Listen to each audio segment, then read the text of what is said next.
ಅಯೋಧ್ಯೆಯಲ್ಲಿ ರಾಮ ಮಂದಿರ ಉದ್ಘಾಟನೆಗೆ ದಿನಗಣನೆ ಪ್ರಾರಂಭವಾಗಿದೆ. ಇನ್ನು 4 ದಿನ ಬಾಕಿ ಇರೋದು.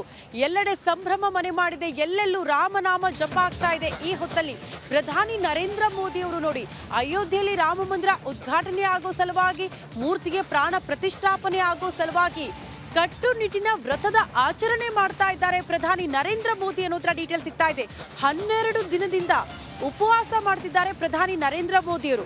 ಬರೀ ಎಳನೀರು ಸೇವನೆಯ ಮೂಲಕ ಕಟ್ಟುನಿಟ್ಟಿನ ವ್ರತದ ಆಚರಣೆ ಸ್ವತಃ ಪ್ರಧಾನಿ ನರೇಂದ್ರ ಮೋದಿ ಅವರಿಂದ.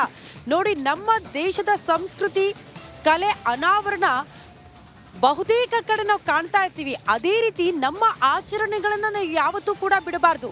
ನಾಯಕನೇ ಆ ಧಾರ್ಮಿಕ ಆಚರಣೆಗಳನ್ನ ಮಾಡಿಬಿಟ್ರೆ, ಆ ವಿಧಿವಿಧಾನಗಳನ್ನ ಪಾಲನೆ ಮಾಡಿಬಿಟ್ರೆ ಒಂದು ಒಳ್ಳೆಯ ಸಂದೇಶ ದೇಶಕ್ಕೆ. ಅದೇ ರೀತಿ ಪ್ರಧಾನಿ ನರೇಂದ್ರ ಮೋದಿ ಅವರು ಯಾವುದೋ ಶುಭ ಕಾರ್ಯಗಳಾಗುತ್ತೆ ಅಂದಾಗಲೇ ನಾವು ಮನೆಗಳಲ್ಲಿ ಉಪವಾಸ ವ್ರತಗಳನ್ನ ಮಾಡ್ತೀವಿ.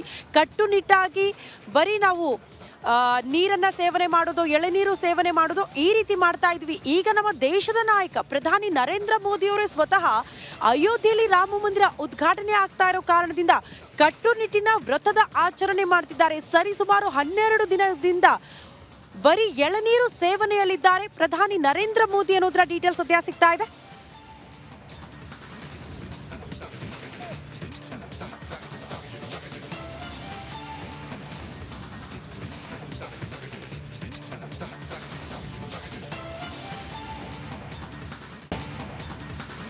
ನೋಡಿ, ಅಯೋಧ್ಯೆಯಲ್ಲಿ ರಾಮ ಜನ್ಮಭೂಮಿಯಲ್ಲಿ ರಾಮ ಮಂದಿರ ಉದ್ಘಾಟನೆಗೆ ದಿನಗಣನೆ ಪ್ರಾರಂಭವಾಗಿದೆ. ಇನ್ನು 4 ದಿನಗಳಲ್ಲಿ ಆ ಸಂಭ್ರಮದ ಕ್ಷಣಗಳನ್ನ ನಾವೆಲ್ಲ ಕಣ್ತುಂಬಿಕೊಳ್ತೀವಿ.